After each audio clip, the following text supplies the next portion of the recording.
შეიძლება ითქვას, რომ ეს არის საქართველოში მელისაცხებელი დედების ტოლფასი თავისი ღვაწლით, ამიტომაც თამარ მეფის ხსენების დღე ერთი დღე არის მელისაცხებელი დედების ხსენების დღეს და თამარ მეფე გამოირჩევა თავისი მეფური სიმდაბლით.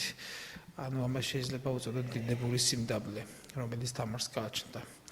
Რავას დაესწარეთ, ღმერთმა გაგაზრდილოთ და ღმერთმა გაამთლიოთ ჩვენი ერი თამარ მეფის ლოცვით.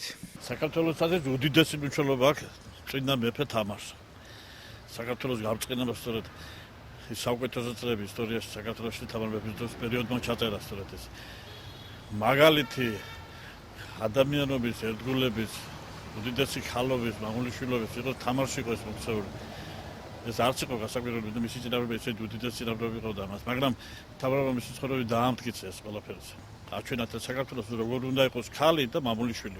თამარი უდიდესად პატივცემდა ქართულ ეკლესია მონასტრებს, ათავისუფლებდა სახელმწიფო გადასახადებისაგან. ხშირად ჩამოდიოდნენ აი უცხოეთში არსებული ქართული სამანეებიდან, სინაზქიდან, პალესტინიდან, ივერიონიდან, ეკლესია მონასტრების წარმომადგენლები და თამარისაგან ღებულობდნენ აბსოლუტურად ყველანაირ ჯილდოს, იმაზე მეტყველებს, რომ ეს ხალი, ეს ადამიანი, ეს უდიდესი ქართველი მეფე იყო პიროვნება, რომელმაც ქართული საეკლესიო ცხოვრება, ქართული ეკლესიები რაღაც განსაკუთრებულ მაღალ დონეზე, ესე იგი აიყვანა.